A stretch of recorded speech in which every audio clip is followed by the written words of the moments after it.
Hello,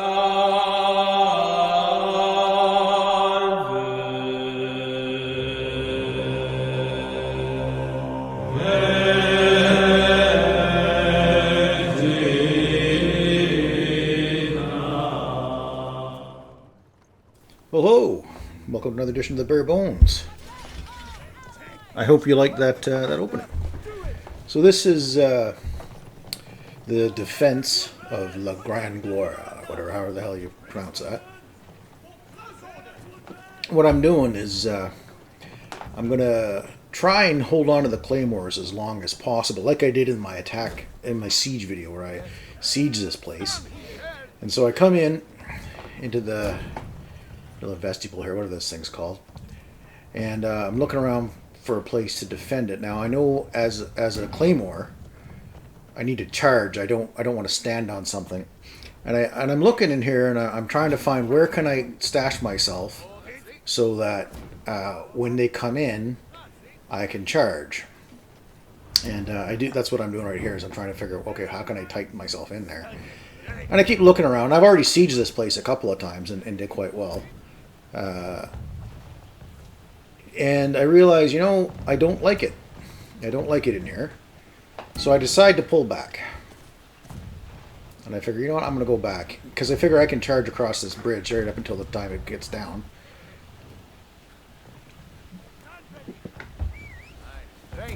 So I pull back. Because remember, what I'm trying to do here is I'm going to try and keep the Claymores alive and killing as long as possible. Now, unlike my previous video in the siege, I don't quite manage it. I have to pull out the other units, but I do quite well. Anyway, the siege is a little easier because I can move around. But I like this map because it does have so many different avenues of approach, right? And so I was originally came over here just to stash my guys here, so until I could charge across the bridge.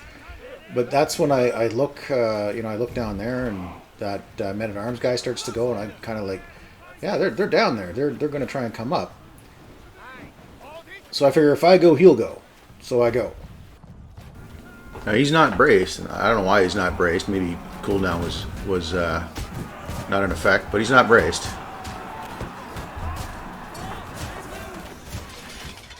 And just as I hit him, that man-at-arms had come after me, and the other guy came out of the left. You see that?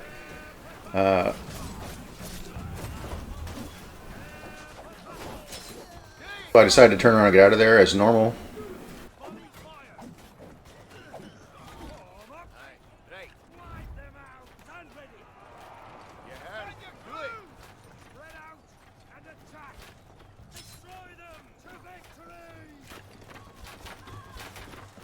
Said lately I've been noticing that if I charge into a tight palace guard guy, a lot of the times they just sneer at my Claymore. But you'll notice what it is. I charged in, I did what I could, and I pulled back out again.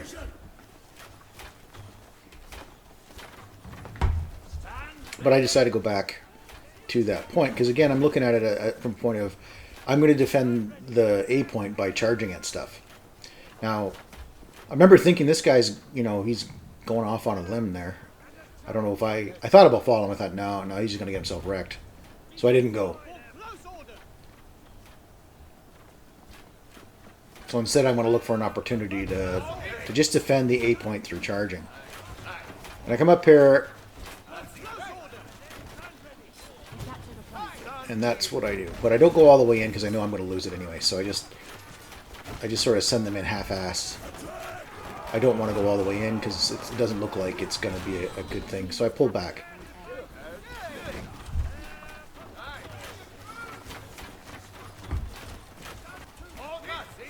And I feel fairly secure. I am watching that back door here, this little cubby hole to the right. You can get in that way. So I am watching that just in case. I don't want to be behind that. Like, I don't want to be sort of in front of that and have someone come up behind me and charge in. So that's why I moved back here. Just checking. I see that guy going for the little castle down there. I don't care about that. It's a given. It's going to go. I do a lot of this maneuvering and looking around and seeing for opportunities. And that's part of it. Like I said, I don't want to be stuck in a place where I have no way out. Because that's not what this unit is for. This unit is definitely a you need to be able to get out kind of unit. And I do charge these guys. Cry for freedom. Claymore strike. You'll notice I'm standing back here. And now I just called them back in. I didn't go in with them this time because I had no intention of trying to stay there. I'm just harassing them. And that is a lot of the Claymore play. If you're smart, you can roll in and out pretty quickly. Because again, they move at the when they're using that cry for freedom, they're moving at the same speed as a slower horse, like a slower cavalry unit.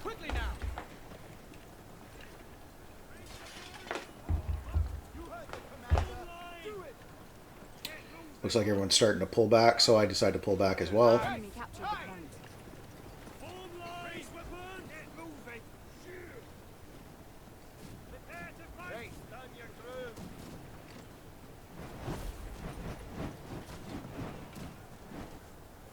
There's a little lip there. It's hard to get over. Like, I actually got stuck on that lip later on. I'm not sure if it was this video or another one, but I got stuck on that lip with my character.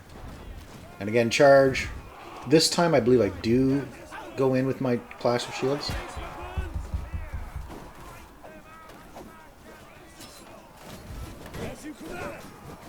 Or maybe I don't.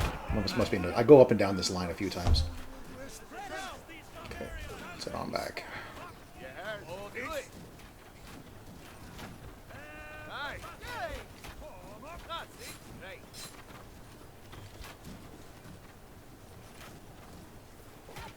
Yeah, there's been a few times in both the siege and when I'm defending where I've gone up and down this line, and I just forgot which one I was doing. But I've clashed the shields down there before to get these guys out.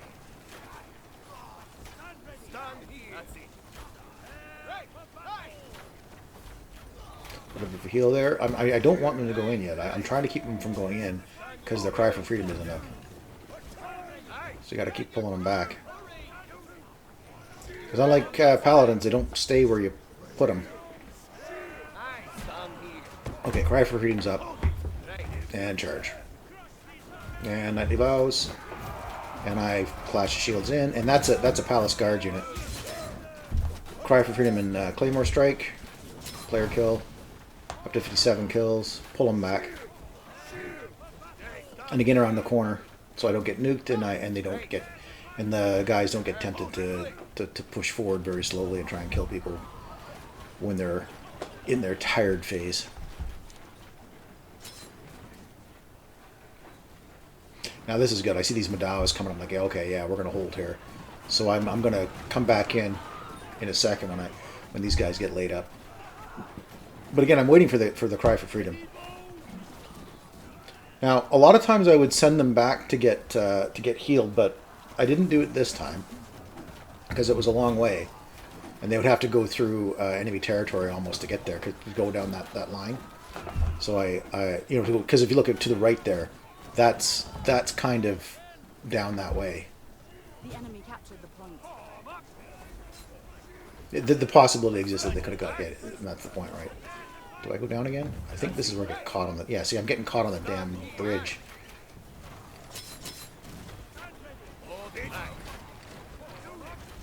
And Knightly Vows. I think this is where I... Yeah, this is where I clash the shields.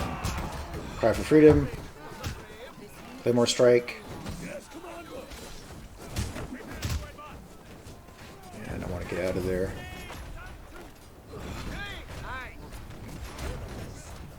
And unfortunately, my Claymores all get dead. That's unfortunate. Not as good as my my Siege, if you remember. Because that one I managed to keep the unit alive the whole time. But the Claymores are now no longer a going concern. But we're still doing quite well time-wise.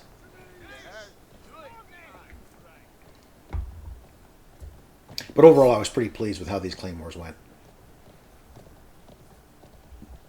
The enemy captured the point. It always bugs me just how easily I get knocked down as a longsword. Like the Nodachi is constantly staggering me.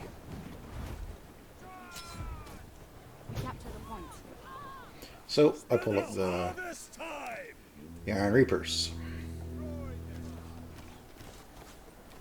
Your unit is retreating. Arm up! Units, assemble! Get into position! So I'm not going to go in that way because I see the pikes and I realize, you know what, why go into the front of the pikes? And I elect not to even bother charging because they're already getting hit. So I just kind of stick the unit on top and hit Tiger Step. And Tiger Step.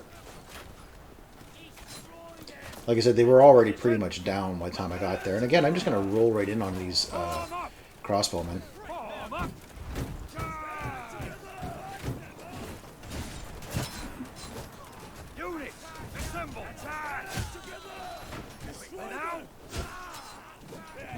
And I pull out again.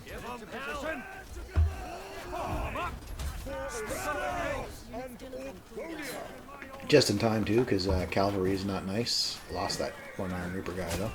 That's the one thing I did really dislike about Iron Reapers is their how slow they are. I did put the movement, the sprint little doctrine on them, but man, it barely works. I've been trying to figure out a different doctrine to stick in there because the sprint just doesn't work as good as I feel it should. Like you barely notice them going any faster. So as soon as I can get another doctrine, like even a damage doctrine, something that will go on a special unit, because that's what this is. It's a special unit. So like a lot of the doctrines just don't work for Iron Reapers. It won't go on. So I got to find something that I can replace that sprint doctrine with, because it just doesn't work as well as I think it should.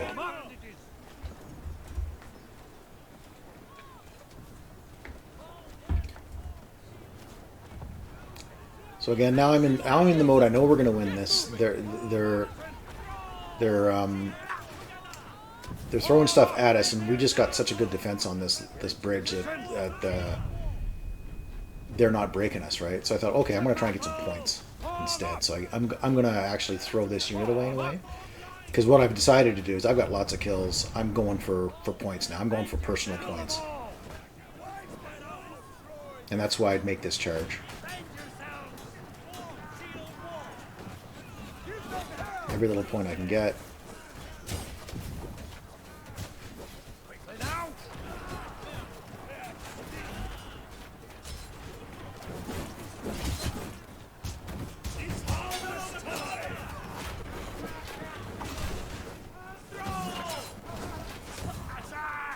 That's a surf unit, and there's like a javelin guy in there, but every little point helps. So now I'm going to go back and get my my banner unit. Like I said, I can tell that they're not breaking us, so I'm going for points now.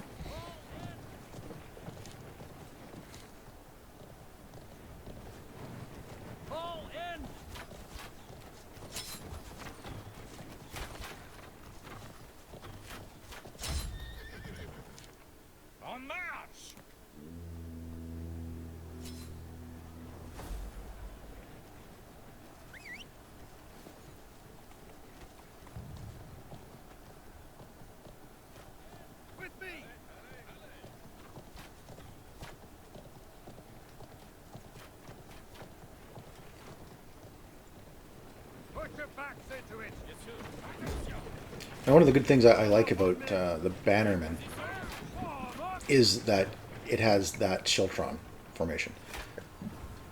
It's a nice, tight little formation, and you can see I just stick them right up here in the corner. And I don't really need to worry about getting nuked. So again, I'm sitting on this bridge, looking down, and I'm looking across at the B point there. So the way I look at it, this is a really good spot because I can cover both ways, you know. Now I didn't put my my Claymores over there because the formation's too big. They can't really fit. So this is funny. This is funny.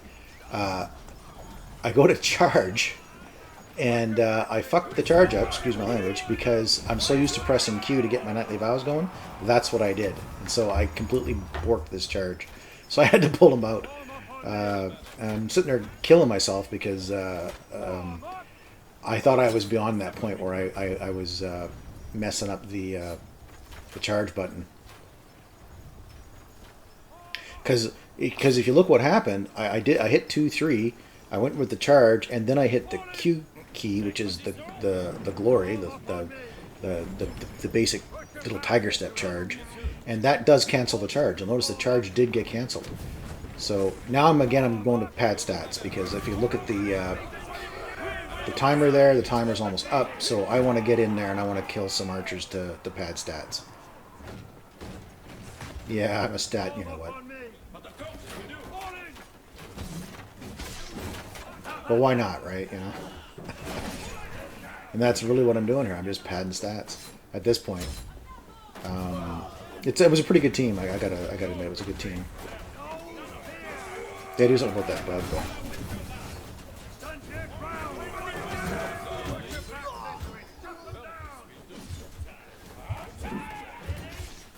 And I'm dead. So there you have it. 162 kills. Oh, let's see what my kill score was, though, when that comes up. 165. Come on, 4 seconds. Boys are still alive. And there we go. Victory.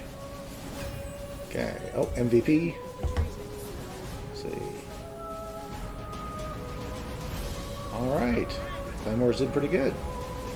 Like, they all did decent, but that's just because the team was pretty good. The team was really good. So, but like I said, unlike the siege version of this, I went through all 3 units. Whereas when I did the siege, I was able to keep the claymores the entire time, and that's what I was trying to do, is keep the claymores the entire time. You know, not a bad. I think that's all right. That's a pretty good troop kill score. But that's that. So I hope you enjoyed watching this part 2 of Deus Vult. Cheers.